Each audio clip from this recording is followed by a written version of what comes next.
किंवा शांत बस ना, तुझ्या आवाजानं आमच्या ऑडियन्सला ऐकू येत नाही. किती ओरडशील.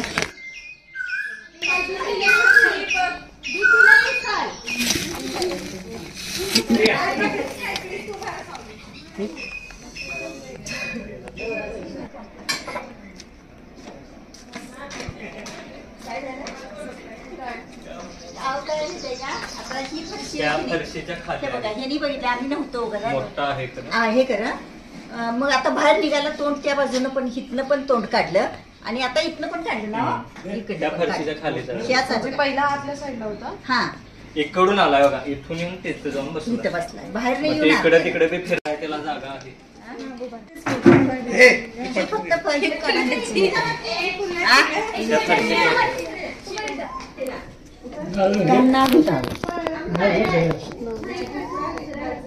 त्या फरशीच्या खाली असणार आहे का नाग आहे. ती पाईप आहे का ती माग होय.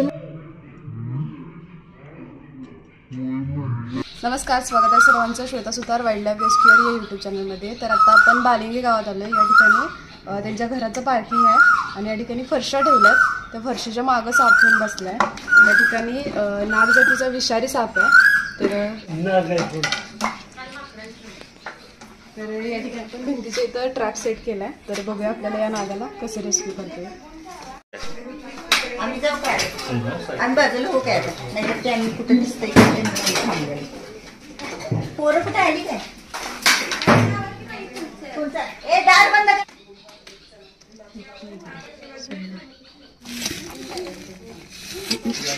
अरे खाली वाट आहे. नाही नाही या फरशीच्या खाली इकडनं बाहेर आलं.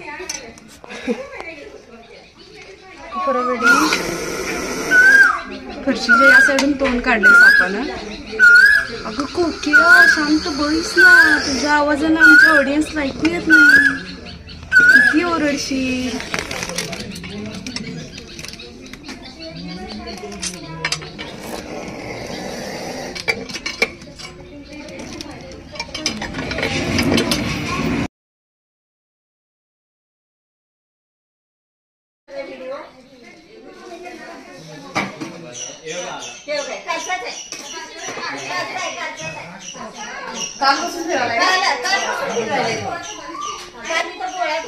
तर यांच्या इथं कालपासून फिरायला लागलाय हा नाग.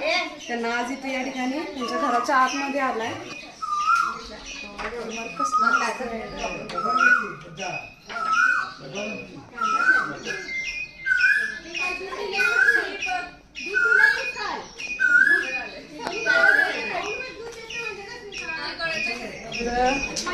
या ठिकाणी हा नाग जातीचा विषारी साप आहे. अतिशय सुंदर असा बघायचा करू शकताय. ऑरेंज आणि व्हाईट शेड मध्ये इंग्लिश मध्ये इंडियन स्पेक्टॅकल कोब्रा म्हणलं जातं. वेनमस स्नेक आहे हा. भारतातील 4 जे प्रमुख विषारी साप आहेत नाग, मण्यार, घास आणि फुरसे, यापैकी हा नाग जातीचा विषारी साप आहे. तर अतिशय सुंदर साप आहे हा. तर या ठिकाणी त्यांच्या इथं हा बेडकी खाण्यासाठी आला होता. या ठिकाणी बेडकी सुद्धा मरून पडली आहे तिथं घराजवळ त्यांच्या. चला तर आपण जास्त वेळ न घालवता या सापाला लगेचच पॅक करूया आणि पुन्हा याला 4 दिवसामध्ये.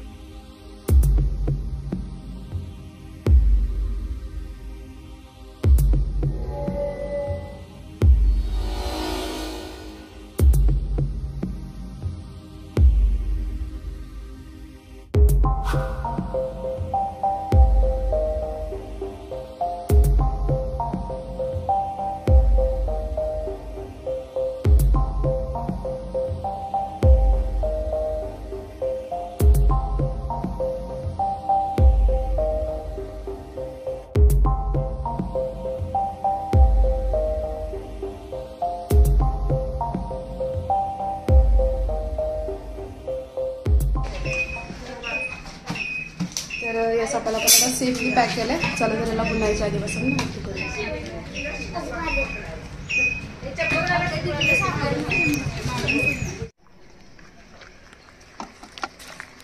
तर आता माझ्यासोबत वन विभाग रेस्क्यू टीमचे ओमकार काटकर सर आहेत. तर आता पकडलेल्या नागाला आपण त्यांच्याकडे सुपूर्द करतो.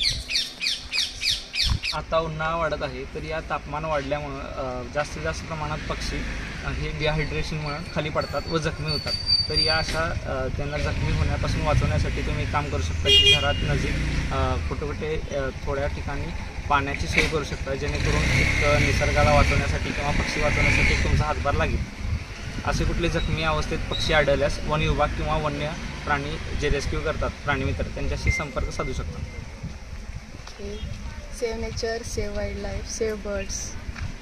तुम्हाला व्हिडिओ आवडला असेल तर व्हिडिओ लाईक, शेअर आणि सबस्क्राईब नक्की करा. थँक्यू.